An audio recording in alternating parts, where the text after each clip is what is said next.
अल्हम्दुलिल्लाहि रब्बिल आलमीन वस्सलातु वस्सलामु अला सय्यदिल अंबिया वल मुरसलीन अम्मा बाद फ़ाऊज़ु बिल्लाहि मिनश शैतानिर रजीम बिस्मिल्लाहिर रहमानिर रहीम। नाज़रीन, मैं तुहाडा होस्ट ताहिर सरफराज सुल्तानी यूट्यूब चैनल ज़ौक़े रूहानियत दे नाल तुहाडी खिदमत दे विच सलाम अर्ज़ करदा है। अजकल दे नौजवान जिहड़े ने उन्हां दे बहुत सारे खदशात ने तसव्वुफ दे हवाले नाल। तसव्वुफ की है, ਇਹਦਾ ਇਸਤਲਾਹੀ ਮੈਨੀ ਕੀ ਹੈ, ਇਹਦਾ ਲਗੂਵੀ ਮੈਨੀ ਕੀ ਹੈ, ਇਹਦੀ ਅੱਗੋਂ ਆਉਣ ਵਾਲੀਆਂ ਮਨਾਜ਼ਲ ਜਿਹੜੀਆਂ ਨੇ ਉਹ ਕੀ ਨੇ, ਤੇ ਉਹਨਾਂ ਦਾ ਇਸ ਮੌਜੂ ਨੂੰ ਲੈ ਕੇ ਅੱਜ ਅਸੀਂ ਫੇਰ ਹਾਜ਼ਰ ਹੋਏ ਹਾਂ ਜਨਾਬ ਬਾਬਾ ਜੀ ਸਾਈਂ ਜ਼ਾਹਦ ਹੁਸੈਨ ਲਤੀਫੀ ਮੌਲਵੀ ਸਾਹਿਬ ਕੋਲ। ਤੇ ਇਹ ਸਵਾਲ ਅਸੀਂ ਇਹਨਾਂ ਦੇ ਅੱਗੇ ਰੱਖਨੇ ਆ ਤੇ ਆਓ ਇਹਨਾਂ ਕੋਲੋਂ ਨਾਲੇ ਇਹਦੇ ਬਾਰੇ ਚ ਪੁੱਛਨੇ ਆ ਤੇ ਗੁਫ਼ਤਗੂ ਦਾ ਆਗਾਜ਼ ਕਰਨੇ ਆ। अस्सलाम वालेकुम रहमतुल्लाहि व बरकातुहू। बाबा जी कैसी तबीयत है जी? ठीक ठाक बाबा जी। ये अज के साढ़े जिहड़े नौजवान ने, मैं सवाल अगे नाज़रीन दे भी मैं कीता है, पता तो तुहानूं लग ही गया होना है, मैं फिर दोबारा कर लेना कि तसव्वुफ दा मैने की है, लुग़वी मैनी ते इस्तलाही मैनी की ने, उस तो बाद इहदी मनाज़िल की ने, ताकि इहनूं समझण वास्ते जिहड़ी नौजवान नस्ल दे दिल दे विच दिमाग दे विच कोई फतूर भरिया जाना ना जिहड़ा लोकां ने ਉਹਨੂੰ ਕੋਈ ਸਮਝਣ ਦੇ ਵਿੱਚ ਆਸਾਨੀ ਹੋਵੇ ਤੇ ਆਸਾਨ ਅਲਫਾਜ਼ਾਂ ਦੇ ਵਿੱਚ ਤੁਸੀਂ ਇਹਦੇ ਬਾਰੇ ਕੋਈ ਰੋਸ਼ਨੀ ਪਾਓ ਜੀ। अस्सलातु वस्सलाम अलैका या रसूलल्लाह व अला आलिका व सहाबिका या हबीबल्लाह। ਇਹ ਜਿਹੜਾ ਤੁਹਾਡਾ ਸਵਾਲ ਹੈ ਇਹਨੂੰ ਮੈਂ ਬੱਚਿਆਂ ਦੀ ਆਸਾਨੀ ਵਾਸਤੇ ਇੱਕ ਸੂਫੀ ਅਜ਼ਮ ਕਹਿ ਕੇ ਤੇ ਇਹਦਾ ਤਸ਼ਰੀਹ ਕਰਨਾ ਜੀ। ਠੀਕ ਹੈ ਕਿ ਇਹ ਜਿਹੜਾ ਰਸਤਾ ਹੈ ਨਾ ਜੀ ਸਾਬੇ ਸੁਫਾ ਦਾ ਜੀ। ਸਾਬੇ ਸੁਫਾ ਫਿਰ ਸੂਫੀ ਬਣੇ। ਠੀਕ ਹੈ। ਉਹ ਕਿਉਂ ਸੂਫੀ ਬਣੇ ਕਿ ਉਹਨਾਂ ਨੇ ਜੋ ਸਾਬੇ ਸੁਫਾ ਦਾ ਤਰੀਕਾਕਾਰ ਸੀ ਨਾ, ਉਸੇ ਤਰ੍ਹਾਂ ਦੀਨ ਇਸਲਾਮ ਸਿੱਖਿਆ, ਇਬਾਦਤ ਕੀਤੀਆਂ ਔਰ ਦੁਨੀਆ ਦੀਆਂ ਖਵਾਹਿਸ਼ਾਂ ਤੋਂ ਲਵਾਜ਼ਮਾਂ ਤੋਂ ਪਰਾਂ ਹੋਏ। ਠੀਕ ਹੈ। ਉਹਨਾਂ ਨੂੰ ਲੋਕਾਂ ਨੇ ਸੂਫੀ ਕਿਹਾ ਕਿ ਸੂਫੀ ਸਾਹਿਬ ਨੇ ਜੀ, ਕਿਉਂਕਿ ਇਹ ਸਾਬੇ ਸੁਫਾ ਦੇ ਪੈਰੋਕਾਰ ਨੇ, ਉਹਨਾਂ ਦੀ ਤਰ੍ਹਾਂ ਹੀ ਚੱਲਦੇ। ਠੀਕ ਹੈ। ਅੱਛਾ, ਉਸ ਤੋਂ ਬਾਅਦ ਫਿਰ ਉਹਨਾਂ ਕਿਹਾ ਕਿ ਰਸਤਾ ਤਸੂਫ, ਇਹ ਸੂਫੀ ਵਾਲਾ ਰਸਤਾ। ਠੀਕ ਹੈ ਜੀ। ਫਿਰ ਜਦੋਂ ਇਹ ਅੱਲਾ ਦੇ ਰਸਤੇ ਤੇ ਚੱਲਦਾ ਹੋਇਆ ਅੱਲਾ ਦਾ ਕੁਰਬ ਇਹਨੂੰ ਹਾਸਲ ਹੋ ਜਾਏਗਾ, ਫਿਰ ਇਹਨੂੰ ਇੱਕ ਤਸਰਫ ਮਿਲੇਗਾ, ਯਾਨੀ ਕਿ ਅੱਲਾ ਦਾ ਵੱਲੋਂ ਇੱਕ ਅਤਾ ਹੋਏਗੀ ਕਿ ਜਿਹੜੀ ਇਹਨੀ ਨਿਗਾਹ ਮਿਲ ਜਾਏਗੀ। ਠੀਕ ਹੈ। ਨਿਗਾਹ ਮਿਲ ਜਾਏਗੀ ਕਿ ਜਿਹੜੇ ਇੱਥੇ ਬੈਠਿਆ ਹੋਇਆ ਨੇ ਉਹ ਸੱਤ ਸਮੁੰਦਰ ਤੱਕ ਦੀ ਵੀ ਖਬਰ, ਪੂਰੀ ਦੁਨੀਆ ਦੇ ਕਿਸੇ ਪਾਸੇ ਵੀ ਇੱਕ ਕੋਨੇ ਤੋਂ ਬੈਠਾ ਤੇ ਦੂਸਰੇ ਕੋਨੇ ਦੀ ਵੀ ਉਹ ਖਬਰ ਦੇ ਦੇਗਾ। ਠੀਕ ਹੈ। ਉਹ ਤੋਂ ਸਰਫ ਹਾਸਲ ਹੋ ਜਾਏਗਾ। ਇਹ ਲਫ਼ਜ਼ਾਂ ਦੀ ਜਿਹੜੀ ਨਾ, ਜਿਸ ਤਰ੍ਹਾਂ ਅਰਬੀ ਦੇ ਵਿੱਚ ਗਰਦਾਨ ਹੈ, ਇਸੇ ਤਰ੍ਹਾਂ ਇਹਦੀ ਗਰਦਾਨਾਂ ਨੇ ਤੇ ਇਹ ਲਫ਼ਜ਼ ਇੱਕ ਦੂਜੇ ਲਫ਼ਜ਼ ਤੋਂ ਬਣਦਾ ਗਿਆ ਤੇ ਉਹਦੇ ਮਾਇਨੇ ਮੁਖਤਲਿਫ ਥੋੜੇ ਥੋੜੇ ਹੁੰਦੇ ਗਏ ਤੇ ਅੱਗੇ ਆ ਕੇ ਸੂਫੀਜ਼ਮ ਬਣ ਗਿਆ। ਹਾਂਜੀ। ਠੀਕ ਹੈ। ਠੀਕ ਹੈ ਜੀ।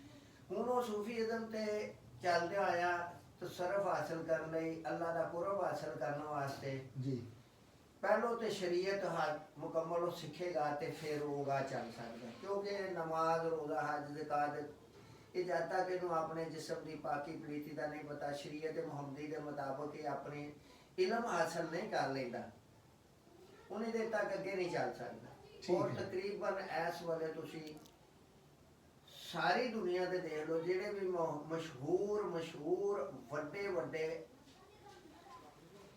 औलिया अल्लाह ने, यानी औलुल अज़म और जय्यद आलम ने, वो जय्यद आलम ही ने जी, उन्होंने एक अरसा एक दीन मुहम्मदी की तालीम हासिल की थी। सरकार गौस पाक देख लो, सरकार गौस पाक दा, दाता ज़ूर दा, ख्वाजा मोइनुद्दीन चिश्ती, जिन्ने भी ने जय्यद आलम ही ने जी। बिल्कुल ठीक है। क्योंकि ये शरीयत मुहम्मदी मुकम्मल ने समझ लो, इन्हें पूरी अपने अंदर पा ली तो फिर ये तरीक़त दे विच दाखिल होएगा और आसानी नाल रहेगा। आसानी ठीक है। क्यों आसानी रहेगी? क्यों ਉਹਦਾ ਰਹਿਬਰ ਦੱਸਦਾ ਹੈ, ਕਿਉਂਕਿ ਅੱਗੋਂ ਫਿਰ ਰਹਿਬਰ ਦੀ ਲੋੜ ਹੈ। ਠੀਕ ਹੈ। ਇਹਦੇ ਚ ਉਲਮਾਏ ਦੀਨ ਦੀ, ਇਹਦੇ ਚ ਵੀ ਉਸਤਾਦ ਦੀ ਲੋੜ ਸੀ, ਬਗੈਰ ਉਸਤਾਦ ਤੋਂ ਸ਼ਰੀਅਤ ਮੁਹੰਮਦੀ ਨਹੀਂ ਸਿੱਖ ਸਕਿਆ। ਬਿਲਕੁਲ ਠੀਕ। ਫਿਰ ਅੱਗੇ ਤਰੀਕਤ, ਅੱਲਾਹ ਦੇ ਰਸਤੇ ਤੇ ਚੱਲਣ ਲਈ ਇੱਕ ਤਰੀਕਾ ਹੈ, ਉਸ ਤਰੀਕੇ ਦਾ ਨਾਮ ਹੈ ਤਰੀਕਤ। ਠੀਕ ਹੈ ਜੀ। ਉਹ ਤਰੀਕਾ ਹੈ ਔਲੀਆ ਅੱਲਾਹ ਕੋਲ, ਉਹ औलिया अल्लाह को जाएगा, दस्ते बैत होगा, पीरो मुर्शद पढ़ेगा, वली कामल जी दे हत्था हथ दे के एक अहद और बैत ਜਿਹੜੀ ਉਹ ਇੱਕ अहद ਦਾ ਨਾਂ ਹੈ ਕਿ ਮੈਂ ਪਹਿਲੇ ਜਿਹੜੇ ਗੁਨਾਹ ਕੀਤੇ ਨੇ, ਅੱਲਾਹ ਮੈਨੂੰ ਮਾਫੀ ਦੇਵੇ, ਮੈਂ ਇੱਕ ਅੱਲਾਹ ਦੇ ਵਲੀ ਦੇ ਹੱਥ 'ਚ ਹੱਥ ਦੇ ਕੇ ਔਰ ਸੁਨਨਤ ਰਸੂਲ ਅੱਲਾਹ ਅਦਾ ਕਰਕੇ ਪਿਛਲੇ ਗੁਨਾਹਾਂ ਦੀ ਮਾਫੀ ਮੰਗਣਾ, ਐਂਦਾ ਗੁਨਾਹਾਂ ਤੋਂ ਬਚਣ ਦੀ ਤੌਫੀਕ ਮੰਗਣਾ। ਠੀਕ ਹੈ ਜੀ। ਫਿਰ ਉਹ ਤਰੀਕਤ ਦੇ ਵਿੱਚ ਚੱਲੇਗਾ। ਤਰੀਕਤ 'ਚ ਚੱਲਦਾ ਹੋਇਆ ਫਿਰ ਉਹ ਜਦੋਂ ਤਰੀਕਤ ਦੇ ਵਿੱਚ ਜਿਸ ਤਰ੍ਹਾਂ ਪੀਰੋ ਮੁਰਸ਼ਦ ਨੇ ਚਲਾਇਆ ਉਹਨੂੰ, ਜਿਸ ਤਰ੍ਹਾਂ ਫਿਰ ਤੋਂ ਉਹਦਾ ਤਜ਼ਕੀਆ ਨਫਸ ਕਰਾਇਆ ਜੀ, ਕਿਉਂਕਿ ਤਜ਼ਕੀਆ ਨਫਸ ਕਰੇਗਾ ਤੇ ਫਿਰ ਉਹ ਪਾਕ ਹੋਏਗਾ, ਕਿਉਂਕਿ ਅੰਦਰ ਔਰ ਬਾਹਰ ਜ਼ਾਹਰ ਬਾਤਨ ਇੱਕ ਕਰੇਗਾ ਤੇ ਫਿਰ ਅੱਲਾਹ ਦੇ ਵਲੀ ਦੀ ਜ਼ਾਹਰ ਔਰ ਬਾਤਨ ਇੱਕ ਹੁੰਦੀ ਹੈ। ਯਾਨੀ ਮੈਂ ਇੱਥੋਂ ਤੱਕ ਇਹ ਸਮਝਿਆ ਕਿ ਸ਼ਰੀਅਤ ਮੁਹੰਮਦੀ ਅਗਰ ਬੰਦਾ ਪੜ੍ਹਦਾ ਹੈ, ਸਿੱਖਦਾ ਹੈ, ਤੇ ਉਲਮਾਏ ਜ਼ਾਹਰ ਉਹਨੂੰ ਜ਼ਾਹਰੀ ਇਲਮ ਦਿੰਦੇ ਨੇ, ਜਿਸ ਤਰ੍ਹਾਂ ਕੁਰਾਨ ਪਾਕ ਦੇ ਵਿੱਚ ਕਿ ਨਬੀ ਕਰੀਮ ਸੱਲੱਲਾਹੁ ਅਲੈਹਿ ਵਸੱਲਮ ਆਇਤਾਂ ਪੜ੍ਹਦੇ ਸਨ, ਤੁਹਾਡਾ ਤਜ਼ਕੀਆ ਨਫਸ ਕਰਦੇ ਸਨ। ਇਸੇ ਤਰ੍ਹਾਂ ਹੁਣ ਸ਼ਰੀਅਤ ਸਿੱਖ ਕੇ ਫਿਰ ਉਹ ਜਿਹੜਾ ਤਜ਼ਕੀਆ ਨਫਸ ਹੋਣਾ ਕਿਸ ਤਰ੍ਹਾਂ ਹੈ, ਹਾਂਜੀ ਉਹਦੇ ਤਰੀਕਾ ਤੇ, ਹਾਂਜੀ ਉਹ ਤਰੀਕਾ ਤੇ ਠੀਕ ਹੈ। ਉਹਦੇ ਵਾਸਤੇ ਇੱਕ ਅੱਲਾਹ ਦਾ ਵਲੀ ਕੋਲ ਜਾਏਗਾ, ਕਾਮਲ ਅਕਮਲ ਵਲੀ ਕੋਲ ਜਾਏਗਾ, ਜਿਹਨੇ ਆਪਣਾ ਤਜ਼ਕੀਆ ਕੀਤਾ ਹੈ, ਹੈ ਜਿਹਨੇ ਕੀਤਾ ਹੈ ਉਹ ਹੀ ਦੱਸੇਗਾ। ਉਹ ਹੀ ਦੱਸ ਸਕਦਾ ਹੈ, ਠੀਕ ਕਿਉਂਕਿ ਹੈ। ਉਲਮਾਏ ਜ਼ਾਹਰ ਨੇ ਤਜ਼ਕੀਆ ਨਫਸ ਨਹੀਂ ਕੀਤਾ, ਉਹਨਾਂ ਨੇ ਜ਼ਾਹਰੀ ਤਾਲੀਮ ਹਾਸਲ ਕੀਤੀ ਹੈ। ਠੀਕ ਹੈ ਜੀ, ਉਹਨਾਂ ਜ਼ਾਹਰੀ ਤਾਲੀਮ ਹੀ ਗਾ ਦੇਣੀ ਠੀਕ ਹੈ। ਆਪਣੇ ਸ਼ਾਗਿਰਦ ਨੂੰ। ਜੀ ਬਿਹਤਰ, ਠੀਕ ਹੈ, ਉਸਤਾਦ ਕੋਲੋਂ ਵੀ ਜ਼ਾਹਰੀ ਤਾਲੀਮ ਲਈ ਹੈ, ਅੱਗੋਂ ਸ਼ਾਗਿਰਦ ਨੂੰ ਦੇਣੀ। ਠੀਕ ਹੈ ਉਹ ਜਿਹੜਾ ਅੱਲਾਹ ਦਾ ਵਲੀ ਉਹਨੇ ਤਜ਼ਕੀਆ ਨਫਸ ਕੀਤਾ ਹੈ, ਜੀ, ਉਹ ਹੀ ਤਜ਼ਕੀਆ ਨਫਸ ਕਰਾਏਗਾ। ਠੀਕ ਹੈ ਜੀ, ਉਸ ਰਸਤੇ ਨੂੰ ਤਰੀਕਤ ਕਹਿੰਦੇ ਨੇ। ਉਸ ਤਰੀਕਤ ਦੇ ਉੱਤੇ ਜਿਹੜਾ ਪੂਰਾ ਉਤਰੇਗਾ, ਆਪਣੇ ਨਫਸ ਨੂੰ ਪਾਕ ਕਰੇਗਾ, ਪਾਕ ਹੋਵੇਗਾ, ਫਿਰ ਉਹਨੂੰ ਹਕੀਕਤ ਦੀ ਖਬਰ ਹੋਵੇਗੀ। ਠੀਕ ਹੈ, ਹਕੀਕਤ ਦੀ ਖਬਰ ਉਦੋਂ ਹੋਣੀ ਹੈ ਉਹਨੂੰ ਜਦੋਂ ਇਹਨਾਂ ਅੰਦਰ ਬਾਹਰ ਪਾਕ ਹੋ ਜਾਣਾ ਤਜ਼ਕੀਆ ਨਫਸ ਕਰਕੇ। ਜਿਸ ਤਰ੍ਹਾਂ ਕਿ ਜ਼ਾਹਰੀ ਬਾਤਨੀ ਸੂਰਤਾਂ, ਦੋ ਸੂਰਤਾਂ ਨੇ, ਇੱਕ ਜ਼ਾਹਰੀ ਇੱਕ ਬਾਤਨੀ, ਇਸੇ ਤਰ੍ਹਾਂ ਦੋ ਰੂਹਾਂ ਨੇ, ਇੱਕ ਜ਼ਾਹਰੀ ਇੱਕ ਦੋ ਰੂਹਾਂ ਨੇ, ਇੱਕ ਸੈਲਾਨੀ ਹੈ, ਇੱਕ ਮਕਾਮੀ ਹੈ। ਠੀਕ ਹੈ, ਠੀਕ ਹੈ, ਇਹ ਸਾਰਿਆਂ ਦੀ ਜਿਹੜੀ ਉਹ ਇਸ ਤਰੀਕਤ ਦੇ ਵਿੱਚ ਉਹਨੂੰ ਪਛਾਣ ਕਰਵਾਈ ਜਾਏਗੀ। ਮਨ ਆਰਾਫਾ ਨਫਸੀ ਫਕਦ ਆਰਾਫਾ ਰੱਬੀ, ਕਿ ਜਿਹਨੇ ਆਪਣੇ ਨਫਸ ਨੂੰ ਪਛਾਣ ਲਿਆ ਉਹਨੇ ਰੱਬ ਨੂੰ ਪਛਾਣ ਲਿਆ। ਠੀਕ ਹੈ, ਤਜ਼ਕੀਆ ਨਫਸ ਕਰਵਾਇਆ ਜਾਏਗਾ। ਉਸ ਤੋਂ ਬਾਅਦ ਇੱਕ ਅਰਸਾ ਹੈ ਜੇ ਅੱਲਾਹ ਤਾਲਾ ਉਹਨੂੰ ਹਿੰਮਤ ਤੌਫੀਕ ਦਿੰਦਾ ਹੈ ਔਰ ਉਸੇ ਰਸਤੇ ਤੇ ਕਾਇਮ ਦਾਇਮ ਰਹਿੰਦਾ ਹੈ ਔਰ ਕਾਮਯਾਬ ਹੋ ਜਾਂਦਾ ਹੈ ਤਜ਼ਕੀਆ ਨਫਸ ਦੇ ਵਿੱਚ, ਔਰ ਪੀਰੋ ਮੁਰਸ਼ਦ ਦੀ ਤਾਲੀਮ ਦੇ ਮੁਤਾਬਕ ਚੱਲਦਾ ਹੈ, ਤੇ ਫਿਰ ਉਹ ਹਕੀਕਤ ਦੇ ਵਿੱਚ ਜਾਏਗਾ। ਹਕੀਕਤ ਕੀ? ਹਾਂਜੀ, ਯਾਨੀ ਇਹ ਤੁਸੀਂ ਜਦੋਂ ਬੰਦਾ ਸ਼ਰੀਅਤ ਤੋਂ ਤਰੀਕਤ ਚ ਆਉਂਦਾ ਹੈ, ਇੱਕ ਹਾਂਜੀ। ਤਸੱਵੁਫ ਦੇ ਅੱਗੇ ਫਿਰ ਉਹ ਮਨਾਜ਼ਿਲ ਜਿਹੜੀਆਂ ਨੇ ਉਹ ਤੁਸੀਂ ਦੱਸ ਰਹੇ, ਠੀਕ ਹੈ। ਯਾਨੀ ਉਹ ਤਰੀਕਤ ਜਦੋਂ ਆਇਆ ਤੇ ਉਸ ਤੋਂ ਬਾਅਦ ਅਗਰ ਮਾਲਕ ਉਹਦੇ ਤੇ ਮਿਹਰਬਾਨੀ ਕਰਦਾ ਹੈ ਤੇ ਫਿਰ ਹਾਂਜੀ। ਉਹ ਅਗਲੀ ਮੰਜ਼ਿਲ ਹੈ ਹਕੀਕਤ ਨੂੰ ਪਾਉਣਾ। ਹਕੀਕਤ ਠੀਕ ਹੈ ਬਾਬਾ, ਹਕੀਕਤ ਨੂੰ ਉਦੋਂ ਹੀ ਪਾਵੇਗਾ ਜਦੋਂ ਆਪਣੀ ਉਹ ਤਜ਼ਕੀਆ ਨਫਸ ਕਰ ਲਏਗਾ ਔਰ ਇਹਦੇ ਮੁਤਾਬਕ ਜੋ ਅੱਲਾਹ ਦੇ ਮਹਿਬੂਬ ਦੇ ਫਰਮਾਨਾਤ ਨੇ,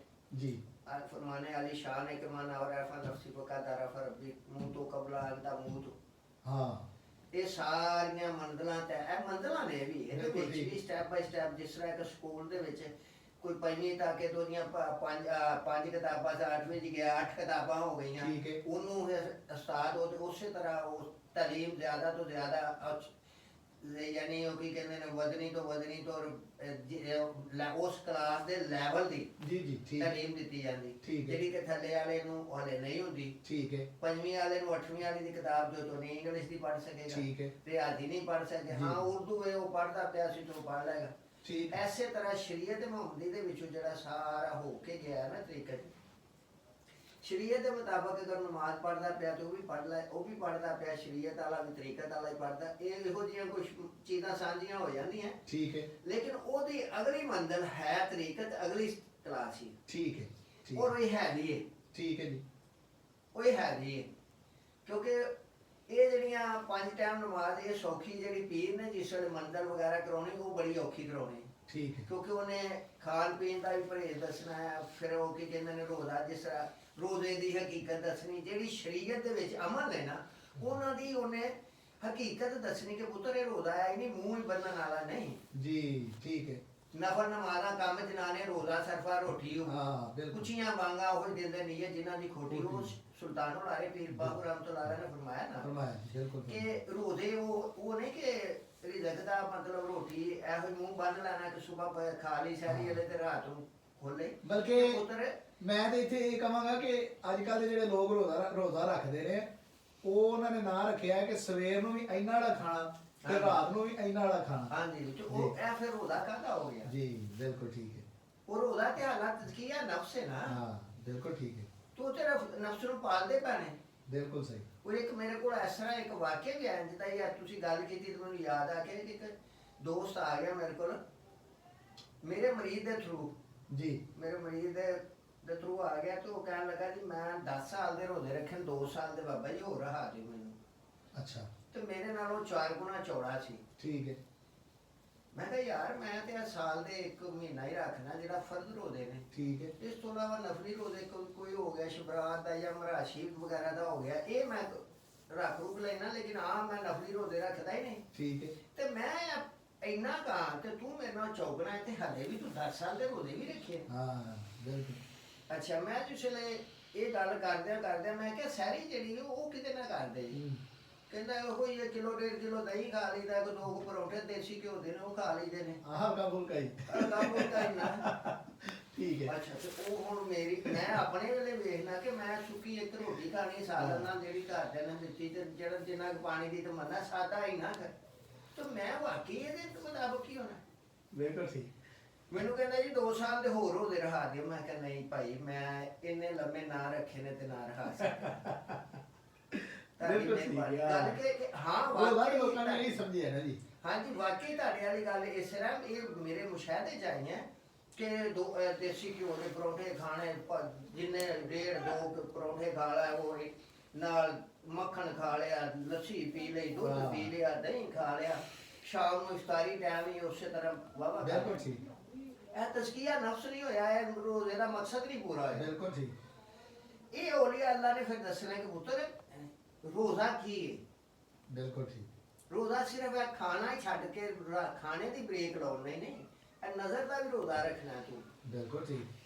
ਸੋਚ ਦਾ ਵੀ ਰੱਖਣਾ, ਦਿਮਾਗ ਦਾ ਵੀ ਰੱਖਣਾ, ਹਰ ਸ਼ੈ ਦਾ ਤੇਰਾ ਰੋਜ਼ਾ ਹੈ। ਬਿਲਕੁਲ ਸਹੀ। ਬਿਲਕੁਲ ਠੀਕ। ਇਹ ਤਾਂ ਤਜ਼ਕੀਆ ਨਫਸ ਹੋਏਗਾ, ਵਰਨਾ ਰੋਜ਼ੇ ਦਾ ਕੋਈ ਫਾਇਦਾ ਨਹੀਂ ਹੋਣਾ। ਹਾਂ ਇਹ ਤੇ ਫਿਰ ਉਹ ਇਹ ਮੂੰਹ ਬੰਨਣ ਵਾਲੀ ਗੱਲ ਜ਼ਾਹਿਰ ਹੈ ਕਿ ਇੱਕ ਉਸਤਾਦ ਅਗਰ ਸਿਰ ਤੇ ਬੈਠਾ ਹੋਏਗਾ, ਹਾਂਜੀ ਉਹਦੀ ਯਾਨੀ ਜ਼ੇਰੇ ਨਿਗਰਾਨੀ ਅਗਰ ਇਹ ਮਾਮਲਾਤ ਕੀਤੇ ਜਾਣਗੇ ਤੇ ਫਿਰ ਉਹ ਕਾਮਲ ਮੁਰਸ਼ਦ ਹੀ ਹੋਇਆ ਨਾ। ਹਾਂਜੀ। ਗੱਲ ਤੇ ਉਹਨੂੰ ਟੋਕਣਾ ਕਿ ਨਾ ਪੁੱਤਰ ਇੱਥੇ ਇੱਥੇ ਐ ਨਹੀਂ ਇੰਜ ਇਹ ਤਰਬੀਅਤ ਬਿਲਕੁਲ ਠੀਕ। ਦਾਦਾ ਮੁਸ਼ਰੂਲਾ ਪਾਲ ਕੋ ਇੱਕ ਪਾਕ ਪਤਨ ਸ਼ੀਰ ਤੋਂ ਬੰਦਾ ਆ ਗਿਆ ਤੇ ਉਹ ਆਣ ਕੇ ਨਾ ਕਹਿੰਦਾ ਸਰਕਾਰ ਮੈਂ ਪਾਕ ਪਤਨ ਸ਼ੀਰ ਤੋਂ ਆਇਆ ਤੇ ਉੱਥੇ ਬਾਬਾ ਸਾਹਿਬ ਦਾ ਕਹਿੰਦੇ ਨੇ ਉਹਨਾਂ ਨੇ 24 ਸਾਲ ਕੁਛ ਨਹੀਂ ਸਿਖਾਦਾ, 12 ਸਾਲ ਇੱਕਰੀ ਜੰਗਲ 'ਚ ਗਿਆ ਸੀ, ਮੇਰਾ ਮੰਨਣ 'ਚ ਨਹੀਂ ਆਉਂਦਾ। ਸਰਕਾਰ ਹੁੰਦੇ ਅੱਛਾ ਪੁੱਤਰ ਮੈਂ ਤੈਨੂੰ ਸਮਝਾਉਣਾ ਬਾਅਦ 'ਚ, ਤੂੰ ਇਸ ਤਰ੍ਹਾਂ ਕਰਕੇ ਮੈਂ ਇੱਕ ਲਫ਼ਜ਼ ਤੈਨੂੰ ਦੇਣਾ, ਕੋਈ ਥੋੜਾ ਜਿਹਾ ਕੁਛ 4 ਦਿਨ ਪੜ੍ਹ, ਫਿਰ ਆਏਗਾ ਬਹਿਣਗੇ ਤੇ ਗੱਲਬਾਤ ਕਰਾਂਗੇ। ਠੀਕ ਹੈ। ਤੇ ਆਪੇ ਅੰਦਰੋਂ ਖਾਦਮ ਨੂੰ ਆਵਾਜ਼ ਦਿੱਤੀ, ਕਹਿਣ ਲੱਗੇ ਰੋਟੀ ਲੈ ਕੇ ਆ। ਲੈ ਕੇ ਆਇਆ ਦੀ ਰੋਟੀ ਕੱਢੀ, ਉਹਦੇ ਉੱਤੇ ਸਾਲਨ ਪਾਇਆ, ਕਹਿਣ ਲੱਗਿਆ ਖਾ ਲਾ ਤੇ ਫਿਰ ਤੈਨੂੰ ਮੈਂ ਸਬਕ ਦੱਸਣਾ ਤੇ ਚੱਲ ਆ ਬਿਠਾ ਲਾ, ਤੇ ਜਿੱਦੋਂ ਤੈਨੂੰ ਭੁੱਖ ਦੀ ਲੋੜ ਹੋਏਗੀ ਨਾ ਮੈਂ ਆਪਣਾ ਖਾਦਮ ਦੀ ਡਿਊਟੀ ਲਾ ਦੇਣਾ। ਠੀਕ ਹੈ। ਉਹ ਤੈਨੂੰ ਦੇ ਆਏਗਾ। ਉਹ ਅੱਧੀ ਰੋਟੀ ਖਵਾ ਕੇ ਸਾਲਨ ਉੱਤੇ ਰੱਖ ਕੇ ਅੱਧੀ ਰੋਟੀ ਖਵਾ ਕੇ ਤੇ ਉਹਨੂੰ ਜਾ ਕੇ ਉੱਥੇ ਪਹਾੜਾਂ ਦੇ ਵਿੱਚ ਜਾ ਕੇ ਬਿਠਾ ਕੇ ਖੋਡੇ 'ਚ ਤੇ ਸਬਕ ਦੱਸ ਦਿੱਤਾ ਤੇ ਆ ਗਿਆ। ਤੇ ਖਾਦਮ ਨੂੰ ਚਾਹੀਦਾ ਜਿਵੇਂ ਇਹਨੂੰ ਸਵੇਰ ਸ਼ਾਮ ਮੈਨੂੰ ਪੁੱਛ ਲਈ ਭੁੱਖ ਲੱਗੀ ਹੋਵੇ ਤੇ ਰੋਟੀ ਦੇ ਦਿਓ। ਠੀਕ ਹੈ। ਉਹ ਖਾਦਮ ਪੁੱਛਦਾ ਰਿਹਾ, ਦੱਸਦਾ ਰਿਹਾ, 6 ਮਹੀਨੇ ਲੰਘ ਗਏ, 6 ਅੱਧੀ ਰੋਟੀ ਨਾਲ। ਵਾਹ ਵਾਹ ਵਾਹ ਬੜੀ ਗੱਲ। 6 ਮਹੀਨੇ ਬਾਅਦ ਕਹਿਣ ਲੱਗੇ ਯਾਰ ਉਹਨੂੰ ਉਠਾ ਲਿਆ। ਠੀਕ 6 ਮਹੀਨੇ ਬਾਅਦ ਆਇਆ ਤੇ ਹਾਂ ਭਾਈ ਭੁੱਖ ਲੱਗੀ, ਹਾਂਜੀ ਭੁੱਖ ਲੱਗੀ, ਮੈਨੂੰ ਦਿੱਤੀ ਰੋਟੀ। ਕਹਿਣ ਲੱਗੇ ਪਤਾ ਕਿੰਨੀ ਦੇਰ ਰਹਿ ਕੇ ਆਇਆ? ਨਹੀਂ ਸਰਕਾਰ ਪਤਾ ਨਹੀਂ ਆ, ਕੋਈ ਮਹੀਨਾ 2 ਮਹੀਨੇ ਕੱਢਿਆ। ਤੇ ਕਿੰਨੀ ਵਾਰੀ ਰੋਟੀ ਖਾਧੀ? ਕਹਿੰਦੇ ਭੁੱਖ ਲੱਗੀ ਨਹੀਂ। ਹਾਂ ਉਹਨਾਂ ਕਿਹਾ ਫਿਰ ਬਾਬਾ ਸਾਹਿਬ ਨੇ 12 ਸਾਲ ਕੱਢੇ ਨੇ ਜੰਗਲ 'ਚ ਕਿ ਨਹੀਂ? ਬਿਲਕੁਲ ਠੀਕ ਹੈ। ਉਹ ਜੇ ਅੱਲਾ ਦੀ ਯਾਦ ਕਰੀਏ ਤੇ ਫਿਰ ਇਹ ਭੁੱਖਾਂ ਨਹੀਂ ਲੱਗਦੀਆਂ। ਬਿਲਕੁਲ ਠੀਕ। ਕਿਉਂਕਿ ਉਹਨਾਂ ਕਿਹਾ ਇਹ ਜਿਹੜਾ ਵਜੂਦ ਹੈ ਇਹ ਵੇ ਖਾਕੀ, ਇਹ ਜਿਹੜੀ ਖੁਰਾਕ ਤੂੰ ਰੋਟੀ ਖਾ ਰਿਹਾ ਇਹ ਮਿੱਟੀ ਹੈ, ਬਿਲਕੁਲ ਇਹ ਠੀਕ। ਵੀ ਜ਼ਮੀਨ ਚੋਂ ਨਿਕਲਦੀ ਹੈ। ਇਹਨੂੰ ਵਜੂਦ ਨੂੰ ਇਹਦੀ ਲੋੜ ਹੈ, ਤੇ ਜਿਹੜੀ ਇਹ ਅਸੀਂ ਬੋਲਦੀ ਪਈ ਹੈ ਨਾ ਇਹ ਨੂਰ ਹੈ। ਹਾਂ ਠੀਕ ਹੈ। ਇਹ ਅੱਲਾ ਦਾ ਅਮਰ ਹੈ। ਇਹਨੂੰ ਖੁਰਾਕ ਦੀ ਲੋੜ ਹੈ, ਰੂਹਾਨੀਅਤ, ਅੱਲਾ ਦਾ ਜ਼ਿਕਰ ਉਹ ਜ਼ਕਾਰ। ਤੇ ਜੇ ਅੱਲਾ ਦਾ ਜ਼ਿਕਰ ਉਹ ਜ਼ਕਾਰ ਅਸੀਂ ਕਰਦੇ ਰਹਾਂਗੇ ਬੋਲਦੀ ਚੱਲਦੀ ਰਹੇਗੀ। ਹਾਂ ਬਿਲਕੁਲ ਠੀਕ। ਬਿਲਕੁਲ ਠੀਕ। ਤੇ ਤੂੰ ਕਦੀ ਅੱਲਾ ਦੀ ਯਾਦ ਕੀਤੀ ਨਹੀਂ ਸੀ ਤੇ ਤੇਰੇ ਦਿਮਾਗ ਦੇ ਵਿੱਚ ਹੀ ਸੋਚ ਚ ਹੀ ਨਹੀਂ ਸੀ ਫਿੱਟ ਆ ਰਿਹਾ ਕਿ 12 ਸਾਲ ਉਹ ਜੰਗਲ ਬਗੈਰ ਕਿਸ ਤਰ੍ਹਾਂ ਖਾਣ ਤੋਂ ਬਗੈਰ ਕਿਸ ਤਰ੍ਹਾਂ ਗੁਜ਼ਾਰਾ ਕਰ ਲਿਆ। ਬਿਲਕੁਲ ਠੀਕ। ਇਹ ਚੀਜ਼ ਦਾ ਦਰਸ ਦੇਣਾ ਹੈ ਔਲੀਆ ਅੱਲਾ ਨੇ, ਪੀਰੋ ਮੁਰਸ਼ਦ ਨੇ, ਕਾਮਲ ਅਕਮਲ ਮੁਰਸ਼ਦ ਨੇ। ਇਹ ਜੇ ਬਾਬਾ ਜੀ ਤਰੀਕਤ ਚ। ਹਾਂਜੀ ਇਹ ਤਰੀਕਤ ਚ ਹੈ। ਠੀਕ ਹੈ। ਤੇ ਅੱਗੋਂ ਫਿਰ ਹੁਣ ਜਦੋਂ ਹਕੀਕਤ ਆ ਜਾਏਗੀ ਇਹ ਫਿਰ ਉਹਨੇ ਪੀਰੋ ਮੁਰਸ਼ਦ ਦੇ ਹੁਕਮ ਦੇ ਮੁਤਾਬਕ ਠੀਕ ਹੈ। ਆਪਣਾ ਵਕਤ ਗੁਜ਼ਾਰਿਆ, ਸ਼ੌਕ ਇਸ਼ਕ ਮੁਸਤਫਾ ਦੇ ਵਿੱਚ ਰਹਿ ਕੇ, ਠੀਕ ਹੈ। ਤਾਬਿਆਦਾਰੀ ਆਪਣੇ ਮੁਰਸ਼ਦ 'ਚ ਰਹਿ ਕੇ, ਤੇ ਫਿਰ ਉਹ ਹਕੀਕਤ ਨੂੰ ਪਾਏਗਾ, ਫਿਰ ਉਹਦੇ ਤੇ ਮੁਕਾਸ਼ਫਾਤ ਹੋਣਗੇ। ਠੀਕ ਹੈ। ਫਿਰ ਉਹਨੂੰ ਅੱਗੋਂ ਤਸੱਰਰ ਮਿਲੇਗਾ, ਫਿਰ ਉਹ ਹਕੀਕਤ ਦੇ ਵਿੱਚ ਆਏਗਾ। ਠੀਕ ਹੈ ਜੀ। ਹਕੀਕਤ ਕੀ ਹੈ? ਜੀ ਹਾਂਜੀ, ਕਿ ਅੱਲਾ ਦੀ ਜ਼ਾਤ ਕੀ ਹੈ, ਉਹ ਕੀ ਚਾਹੁੰਦੀ ਹੈ, ਬੰਦੇ ਕੋਲੋਂ ਕੀ ਚਾਹੁੰਦੀ। ਮਾ ਖਲਕਤਾ ਜਿੰਨਾ ਵਾਲ ਇਨਸਾ ਇਲਾ ਲਿਯਅਬੁਦੂ, ਹਾਂ ਮੈਂ ਇਨਸਾਨਾਂ ਨੂੰ ਤੇ ਜਿੰਨਾਂ ਨੂੰ ਆਪਣੀ ਇਬਾਦਤ ਵਾਸਤੇ ਪੈਦਾ ਕੀਤਾ ਹੈ। ਬੇਸ਼ੱਕ। ਔਰ ਸਾਡੇ ਪੀਰੋ ਮੁਰਸ਼ਦ ਪੀਰ ਹਾਰੂਸ਼ੀ ਸਰਕਾਰ ਨੇ ਇਹਦਾ ਤਰਜਮਾ ਕੀਤਾ ਹੈ ਲੇ ਯਾਬੁਦੂਨ ਦਾ ਤਾਬਿਆਦਾਰੀ। ਠੀਕ ਹੈ ਤਾਬਿਆਦਾਰੀ ਆਪ ਫਰਮਾਉਂਦੇ ਨੇ ਇਸ ਵਾਸਤੇ ਇਬਾਦਤ ਹੋ ਗਈ ਨਮਾਜ਼। ਠੀਕ ਹੈ। ਅਗਰ ਤੁਸੀਂ ਖਾਣਾ ਖਾਣਾ ਹੈ ਤੇ ਫਿਰ ਉਹਦੇ ਲਈ ਕਿਸ ਤਰ੍ਹਾਂ ਖਾਓਗੇ? ਜਿਵੇਂ ਮਰਜ਼ੀ ਫੜ ਕੇ ਰੋਟੀ ਖਾ ਲੋਗੇ। ਹਾਂ ਸੌਣਾ ਤੇ ਜਿਵੇਂ ਮਰਜ਼ੀ ਸੌਂ ਲੋਗੇ। ਬਿਲਕੁਲ ਠੀਕ ਹੈ। ਆਦਾਬ ਨੇ ਹਰ ਚੀਜ਼ ਤੁਸੀਂ ਅਗਰ ਅੱਲਾ ਦੀ ਯਾਦ ਵਾਲੇ ਪਾਸੇ ਆਓਗੇ ਤੇ ਫਿਰ ਤੁਹਾਨੂੰ ਖਾਣਾ ਵੀ ਉਸ ਤਰੀਕੇ ਨਾਲ ਜਿਸ ਤਰ੍ਹਾਂ ਸੁਨਨਤ ਰਸੂਲ ਅੱਲਾਹ ਸੱਲੱਲਾਹੁ ਅਲੈਹਿ ਵਸੱਲਮ ਉਂਝ ਕਰਨਾ ਠੀਕ ਹੈ। ਪਏਗਾ। ਠੀਕ ਹੈ। ਆਪਣੇ ਸਾਰੇ ਕਾਰੋਬਾਰ ਖਾਣ ਪੀਣ ਦੀਨੇ ਮੁਹੰਮਦੀ ਦੇ ਮੁਤਾਬਕ ਕਰਨੇ ਪੈਣਗੇ। ਬਿਲਕੁਲ ਠੀਕ। ਉਹਨੂੰ ਕਿਹਾ ਜਾਂਦਾ ਤਾਬਿਆਦਾਰੀ ਮੁਕੰਮਲ। ਇਹ ਤਾਬਿਆਦਾਰੀ ਇਬਾਦਤ ਜੇ ਅਗਰ ਸਿਰਫ ਅਸੀਂ ਤਰਜਮਾ ਕਰਾਂਗੇ ਇਬਾਦਤ, ਫਿਰ ਉਹ ਸਿਰਫ ਨਮਾਜ਼ ਰੋਜ਼ਾ ਇਤਕਾਰ। ਬਿਲਕੁਲ ਠੀਕ। ਗੱਲ ਕੀ ਕਿ ਇਨਸਾਨ ਨੂੰ ਅੱਲਾ ਦੀ ਇਹ ਜਦੋਂ ਹਕੀਕਤ ਉਹਦੇ ਤੇ ਸਾਹਮਣੇ ਜੀ ਫਿਰ ਖੁੱਲੇਗੀ, ਫਿਰ ਮੁਕਾਸ਼ਫਾਤ ਹੋਣਗੇ, ਫਿਰ ਉਹਨੂੰ ਪਤਾ ਲੱਗੇਗਾ ਕਿ ਮੈਂ ਤੇ ਇਬਾਦਤ ਵਾਸਤੇ ਪੈਦਾ ਕੀਤਾ ਗਿਆ। ਠੀਕ ਹੈ। ਔਰ ਇਬਾਦਤ ਜਿਹੜੀ ਹੈ ਕਿਸ ਤਰ੍ਹਾਂ ਦੀ ਇਬਾਦਤ ਹੈ, ਉਹਦੇ ਵਾਸਤੇ ਅੱਲਾ ਦੀ ਜ਼ਾਤ ਨੇ ਜਦੋਂ 1,44,000 ਅੰਬੀਆ अलैहिस्सलाम ਭੇਜੇ। ਕਿਉਂ ਭੇਜੇ? ਜੀ ਇਸਲਾਹ ਵਾਸਤੇ। ਕਿਉਂਕਿ ਅੱਲਾ ਦੀ ਜ਼ਾਤ ਨੇ ਆਦਮ अलैहिस्सलाम ਤੋਂ ਲੈ ਕੇ ਨਬੀ ਪਾਕ सल्लल्लाहु अलैहि वसल्लम तक ਹਰ ਇਨਸਾਨ ਦੀ ਹਰ ਜ਼ਰੂਰਤ ਪੂਰੀ ਕਰ ਦਿੱਤੀ ਸੀ। ਠੀਕ ਹੈ। ਲੇਕਿਨ ਜਿਹੜੀ ਬਹੁਤ ਅਹਿਮ ਜ਼ਰੂਰਤ ਸੀ ਉਹ ਹਦਾਇਤ ਸੀ। ਹਾਂ ਬਿਲਕੁਲ ਸਹੀ। ਉਸ ਹਦਾਇਤ ਵਾਸਤੇ ਆਦਮ अलैहिस्सलाम ਤੋਂ ਲੈ ਕੇ ਈਸਾ अलैहिस्सलाम तक ਨਬੀ ਪਾਕ सल्लल्लाहु अलैहि वसल्लम तक ਅੰਬੀਆ अलैहिस्सलाम ਆਏ। ਬਿਲकुल ਉਹ ਹਦਾਇਤ ਦਿੰਦੇ ਆਏ ਨੇ ਇਹਨਾਂ ਨੂੰ। ਹਦਾਇਤ ਕੀ ਕਿ ਇਨਸਾਨ ਨੂੰ ਰਹਿਣਾ ਕਿਸ ਤਰ੍ਹਾਂ ਚਾਹੀਦਾ। ਉਹ ਹਕੀਕਤ ਜਿਹੜੀ ਹੈ ਨਾ, ਉਹ ਫਿਰ ਉਹਨੂੰ ਇਹ ਪਤਾ ਲੱਗੇਗਾ ਕਿ ਇਹ ਜਿਹੜੀ ਅੰਬੀਆ अलैहिस्सलाम ਦੀ ਜਮਾਤ ਸੀ ਇਹ ਕਾਹਦੇ ਵਾਸਤੇ ਆਏ। ਠੀਕ ਹੈ। ਬਿਲकुल ਠੀਕ। ਜਦੋਂ ਕਿ ਅੰਬੀਆ अलैहिस्सलाम गुने चुने और अल्लाह के बरगजीदा बंदे ने, मखसूस बंदे ने, खास बंदे ने। इबादत नाल ये नबी नहीं बनता, जी। बल्कि अल्लाह का बनाया होया ही आउंदा और हदायत ही देता। बिल्कुल ठीक। बिल्कुल ठीक। वो हकीकत फिर ਇਹਦੇ ਤੇ ਅਸ਼ਕਾਰ ਹੋਏਗੀ। बिल्कुल सही। इश्क सिखाता है, अदाब खुदा बंदी। इश्क सिखाता है। शेर लामा इकबाल साहब का माशाल्लाह ਤੁਸੀਂ ਗੱਲ ਕਰਦੇ ਮੇਰੇ ਦਿਲ 'ਚ ਹੈ। इश्क सिखाता है अदाब खुद आगाही, अपनी पहचान। ठीक है। खुलते हैं गुलामों पे सरार शहनशाही। वाह वाह ठीक है। लेकिन इश्क जड़ा इश्क मुस्तफा। ठीक है।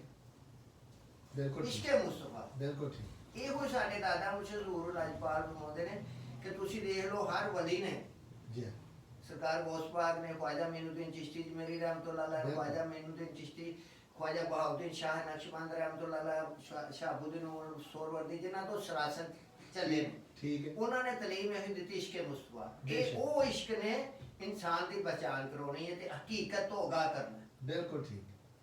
बिल्कुल ठीक। क्योंकि वो जिक्र ज़कार जिस वेले तज़किया नफ्स लताइफ पढ़ाए जाने कराए जाने ने ना, तो मुकाशफात होने ने, कशफ होना है। हाँ बिल्कुल। फिर उन्होंने हकीकत तो आशना होना ते फिर उन्हें आ सारी दुनिया तो बेदार हो जाना। फिर वो दिन इंज लगना कि दुनिया गलीज है, गंद है यार, मैं तो परा रहा। हाँ ठीक है।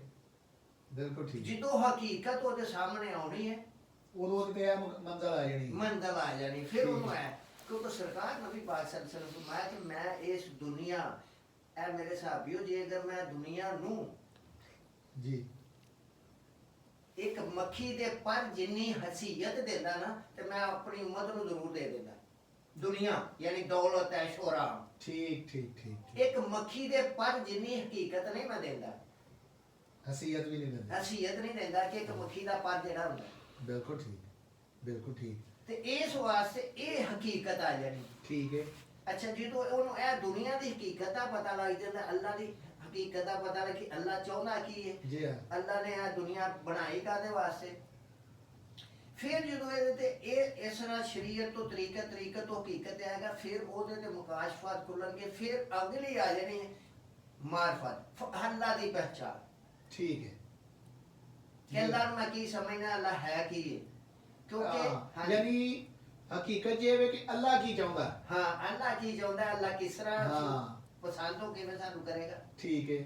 ਤੇ ਅੱਗੋਂ ਫਿਰ ਮਾਰਫਤ ਆ ਗਈ, ਫਿਰ ਹਾਂਜੀ। ਅੱਲਾ ਦੀ ਪਹਿਚਾਣ ਕੇ ਅੱਲਾ ਕਿਸ ਤਰ੍ਹਾਂ ਦਾ। ਅੱਲਾ ਕਿਸ ਤਰ੍ਹਾਂ। ਠੀਕ ਹੈ। ਕਿਉਂਕਿ ਹੁਣ ਦੇਖੋ ਇਹ ਚਿਸ਼ਤੀ ਸਿਲਸਿਲੇ ਵਾਲੇ ਜਿਹੜੇ ਨੇ ਕਹਿੰਦੇ ਨੇ ਕਿ ਪੀਰ ਹੀ ਰੱਬ ਹੁੰਦਾ, ਰੱਬ ਹੀ ਰਸੂਲ, ਜੀ। ਉਹਦੇ ਤੇ ਕੁਫਰ ਦਾ ਫਤਵਾ ਲਾ ਦਿੰਦੇ ਨੇ। ਕਿਉਂ ਕਹਿੰਦੇ ਨੇ ਕਿ ਅੱਲਾ ਦੀ ਜ਼ਾਤ ਕਿਸੇ ਚ ਹਲੂਲ ਨਹੀਂ ਹੋ ਸਕਦੀ, ਜਿਸ ਤਰ੍ਹਾਂ ਸ਼ਰਬਤ ਦੇ ਵਿੱਚ ਚੀਨੀ ਅਸੀਂ ਹਾਂਜੀ, ਪਾਉਂਦੇ ਹਾਂਜੀ, ਹਾਂ, ਠੀਕ ਹੈ। ਹੱਲ ਹੋ ਜਾਣਾ ਜਾਂ ਵਿੱਚ ਆ ਜਾਣਾ। ਹਾਂਜੀ। ਜੀ ਠੀਕ ਹੈ। ਵਿੱਚ ਆ ਜਾਣਾ, ਹਾਂਜੀ। ਇਹ ਹਲੂਲ ਨਹੀਂ ਕਰ ਸਕਦੀ। ਉਹ ਜਦੋਂ ਉਹਨੂੰ ਮਾਰਫਤ ਮਿਲ ਜਾਂਦੀ ਫਿਰ ਉਹ ਉਹਦੀ ਚੁੱਪ ਹੋ ਜਾਂਦਾ ਹੈ, ਕਿਉਂਕਿ ਜੋ ਉਹਨੂੰ ਨਜ਼ਰ ਆਉਂਦਾ ਉਹ ਕਵੇ ਤੇ ਉਹਦੇ ਤੇ ਕੁਫਰ ਦਾ ਫਤਵਾ ਲੱਗਣਾ ਹੈ। ਹਾਂ ਬਿਲਕੁਲ ਕਿਉਂਕਿ ਸਹੀ। ਉਹ ਸ਼ਰੀਅਤ ਜ਼ਾਰ ਹੈ। ਬਿਲਕੁਲ ਠੀਕ ਹੈ। ਸ਼ਰੀਅਤ ਦਾ ਫਿਰ ਵੀ ਉਹ ਪਾਬੰਦ ਹੈ। ਹਾਂਜੀ ਠੀਕ ਹੈ। ਸ਼ਰੀਅਤ ਜ਼ਾਰ, ਸ਼ਰੀਅਤ ਦੇ ਮੁਤਾਬਕ ਮਾਰਫਤ ਹਾਸਲ ਕਰਕੇ ਵੀ ਸ਼ਰੀਅਤ ਦਾ ਉਹ ਪਾਬੰਦੀ ਰਹੇਗਾ, ਵਰਨਾ ਉਹਦੇ ਤੇ ਫਿਰ ਧੌਣਾ ਲਾਉਣੀਆਂ ਪੈਣਗੀਆਂ ਫਿਰ। ਧੌਣਾ ਲਾਉਣੀ ਪੈਣੀ। ਠੀਕ ਠੀਕ। ਕਿਉਂਕਿ ਸੁਲਤਾਨ ਸਾਹਿਬ ਨੇ ਵੀ ਸ਼ੇਰ ਇੱਕ ਫਰਮਾਇਆ, ਸ਼ਰਾ ਸ਼ਰੀਅਤ ਦੇ ਦਰਵਾਜ਼ੇ ਉੱਚੇ ਤੇ ਰਾਹ ਫਕਰ ਦੀ ਮੋਰੀ ਹੋ, ਹਾਂ ਇਹਨਾਂ ਮੁੱਲਾ ਪੰਡਤ ਕੋਲੋਂ ਜੋ ਲੰਘਿਆ ਸੋ ਚੋਰੀ ਚੋਰੀ ਹੋ। ਬਿਲਕੁਲ ਠੀਕ। ਕਿਉਂਕਿ ਸ਼ਰੀਅਤ ਦੇ ਮੁਤਾਬਕ ਹੀ ਉਹਨੇ ਰਹਿਣਾ ਹੈ। ਬਿਲਕੁਲ ਸਹੀ। ਬਿਲਕੁਲ ਠੀਕ ਹੈ। ਤੇ ਬਿਹਤਰ ਵੀ ਉਹਦੇ ਲਈ ਇਹੋ ਹੀ ਹੈ, ਉਹਦੇ ਲਈ ਠੀਕ ਹੈ। ਜਿਹਨੇ ਮਾਰਫਤ ਹਾਸਲ ਕਰ ਵੀ ਲਈ ਹੈ ਨਾ, ਉਹਦੇ ਲਈ ਬਿਹਤਰ ਵੀ ਹੈ, ਉਹਨੂੰ ਸਕੂਨ ਵੀ ਤਾਵੇਂ ਕਿ ਬੇਸ਼ੱਕ ਖਾਮੋਸ਼ ਰਵੇ, ਲੇਕਿਨ ਜਿੰਨਾ ਕੁ ਕੰਮ ਕਰਨਾ ਸੀ, ਜ਼ਾਹਰ ਕਰਨਾ ਸੀ, ਉਹ ਸ਼ਰੀਅਤ ਦੇ ਮੁਤਾਬਕ ਹੀ ਕਰੇਗਾ ਤਾਂ ਉਹ ਸਕੂਨ ਚ ਰਹੇਗਾ। ਠੀਕ ਠੀਕ ਠੀਕ। ਨਹੀਂ ਤੇ ਜੋ ਫਿਰ ਉਧਰ ਆਵੇਗਾ ਤੇ ਫਿਰ ਖਲ ਆਪਣੀ ਭਾਵੇਂ ਦਿਲ ਕਰੇ ਆਪ ਹੀ ਜੋ ਖਿੱਚ ਕੇ ਲਾ ਕੇ ਦੇਣੀ ਪੈ ਜਾਏ। ਸ਼ਾਹ ਸ਼ਮਸ ਸਫੇਦ ਰਹਿਮਤੁल्लाह अलैह ਤੇ ਲਾਗੇ ਹੀ ਫਤਵਾ, ਬਿਲਕੁਲ ਠੀਕ। ਉਹਨਾਂ ਨੇ ਫਿਰ ਆਪ ਹੀ ਲਾ ਕੇ ਦਿੱਤੀ ਆਪ ਸੀ। ਹੀ ਲਾ ਕੇ ਦਿੱਤੀ ਸੀ। ਬਿਲਕੁਲ ਸਹੀ। ਆਰਡਰ ਤੇ ਲੱਗ ਗਿਆ ਸੀ ਕਿ ਖਾਲੀ ਲਾ ਦਿਓ, ਹਾਂ ਤੇ ਫਿਰ ਸੂੜੀ ਤੇ ਚੜਾ ਦਿਓ ਜਾਂ ਖੱਲ ਲਾ ਦਿਓ। ਬਿਲਕੁਲ ਤੇ ਠੀਕ। ਫਿਰ ਜੇ ਉਹ ਸ਼ਰੀਅਤ ਦੇ ਮੁਤਾਬਕ ਰਹੇਗਾ, ਹਾਂ, ਸ਼ਰੀਅਤ ਨੂੰ ਮੁਕੱਦਮ ਰੱਖੇਗਾ, ਆਪਣੇ ਅੱਗੇ ਰੱਖੇਗਾ ਕਿ ਯਾਰ ਨਹੀਂ ਸ਼ਰੀਅਤ ਦੇ ਮੁਤਾਬਕ ਜਿੱਥੋਂ ਤੱਕ, ਕਿਉਂਕਿ ਸਰਕਾਰ ਨੇ ਵੀ ਪਾਕ ਸੱਲੱਲਾਹੁ अलैहि वसल्लम ਫਰਮਾਇਆ ਲਾ ਤੇ ਕੱਲੇ ਮੁੱਲੇ ਨਾ ਸੇ, ਬੰਦਿਆਂ ਨਾਲ ਗੱਲ ਨਾ ਕਰੋ। ਹੂੰ। ਕਿਉਂ? ਇਸ ਲਈ ਜਿੱਥੋਂ ਤੱਕ ਉਹਨਾਂ ਨੂੰ ਅਕਲ ਨਹੀਂ ਹੈਗੀ, ਹਾਂ ਬਿਲਕੁਲ ਉਨੀ ਠੀਕ। ਕੁ ਗੱਲ ਕਰੋ ਜਿੰਨੀ ਕੁ ਅਕਲ ਹੈ। ਬਿਲਕੁਲ ਠੀਕ।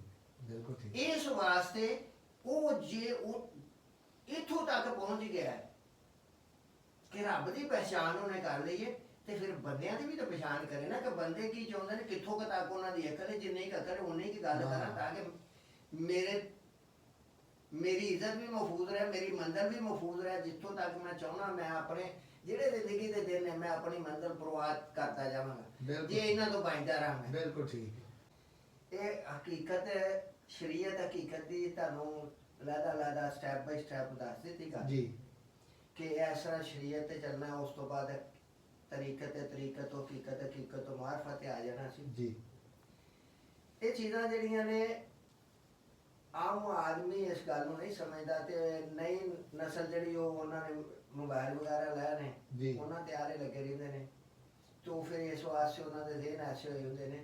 ਜੀ। ਤੇ ਅਸੀਂ ਇਨਸ਼ਾਅੱਲਾ ਮਦਨ 24 ਘੰਟੇ ਉਹਨਾਂ ਲਈ ਹਾਜ਼ਰ ਆ, ਜਿਹੜੇ ਬੱਚੇ ਸਾਡੇ ਕੋਲ ਕੋਈ ਇਹ ਗੱਲ ਪੁੱਛਣ ਆਉਣਾ ਚਾਹਣ ਜੀ ਕਿ ਜੀ ਇਹ ਗੱਲ ਕਿਸ ਤਰ੍ਹਾਂ ਹੈ, ਇਨਸ਼ਾਅੱਲਾ ਸਾਡੇ ਉਹ ਬੱਚੇ ਨੇ, ਅਸੀਂ ਉਹਨਾਂ ਨੂੰ ਜ਼ਰੂਰ ਇਨਸ਼ਾਅੱਲਾ ਸਹੀ ਔਰ ਮੁਹੱਬਤ ਪਿਆਰ ਨਾਲ ਗਾਈਡ ਕਰਾਂਗੇ। ਠੀਕ ਹੈ। ਔਰ ਇਹਦੇ ਨਾਲ ਹੀ ਅਸੀਂ ਦੁਆ ਗੋ ਹਾਂ, ਤੁਸੀਂ ਵੀ ਦੁਆ ਕਰੋਗੇ, ਅਸੀਂ ਵੀ ਦੁਆ ਕਰਨੇ ਹਾਂ ਕਿ ਅੱਲਾਹ ਤਾਲਾ ਉਹਨਾਂ ਨੂੰ ਹਦਾਇਤ ਦੇਵੇ ਤੇ ਦੀਨ ਇਸਲਾਮ ਦੀ ਸਮਝਣ ਦੀ ਤੌਫੀਕ ਦੇਵੇ, ਤੇ ਸ਼ਰੀਅਤ ਮੁਹੰਮਦੀ ਦੇ ਮੁਤਾਬਕ ਚੱਲਣ ਦੀ ਤੌਫੀਕ ਦੇਵੇ। ਕਿਉਂਕਿ ਸ਼ਰੀਅਤ ਮੁਹੰਮਦੀ ਇੱਕ ਜ਼ਰੂਰੀ ਪਹਿਲੀ ਇਹੀ ਗੱਲ ਹੈ, ਜਿਸ ਤਰ੍ਹਾਂ ਕਿ ਅਗਰ ਅਸੀਂ ਅੱਲਾਹ ਤੱਕ ਰਸਤਾ ਲੈਣਾ ਨਾ, ਤੇ ਸ਼ਰੀਅਤ ਇੱਕ ਬੀ ਹੈ, ਤਰੀਕਤ ਉਹਦਾ ਪੌਦਾ ਹੈ, ਹਕੀਕਤ ਜਿਹੜੀਆਂ ਟਾਹਣੀਆਂ ਨੇ, ਠੀਕ ਹੈ। ਮਾਰਫਤ ਜਿਹੜਾ ਉਹਦਾ ਫਲ ਹੈ। ਠੀਕ ਹੋ ਗਿਆ ਜੀ। ਬਾਬਾ ਜੀ ਤੁਹਾਡਾ ਬਹੁਤ ਸ਼ੁਕਰੀਆ, ਤੁਸੀਂ ਆਪਣੇ ਕੀਮਤੀ ਵਕਤ ਦੇ ਵਿੱਚੋਂ ਸਾਨੂੰ ਟਾਈਮ ਆਪਣਾ ਅਨਾਇਤ ਕੀਤਾ ਹੈ। ਲਓ ਨਾਜ਼ਰੀਨ, ਇਹਦੇ ਨਾਲ ਹੀ ਤਾਹਿਰ ਸਰਫਰਾਜ਼ ਸੁਲਤਾਨੀ ਨੂੰ ਇਜਾਜ਼ਤ ਦਿਓ, ਔਰ ਬਾਬਾ ਜੀ ਦੀਆਂ ਗੱਲਾਂ ਨੂੰ ਸੁਣੋ ਵੀ, ਵੀਡੀਓ ਨੂੰ ਵੇਖੋ ਵੀ, ਔਰ ਕਮੈਂਟਸ ਦੇ ਵਿੱਚ ਆਪਣੀ ਰਾਏ ਦਾ ਇਜ਼ਹਾਰ ਵੀ ਜ਼ਰੂਰ ਕਰੋ। ਅੱਲਾ ਹਾਫਿਜ਼।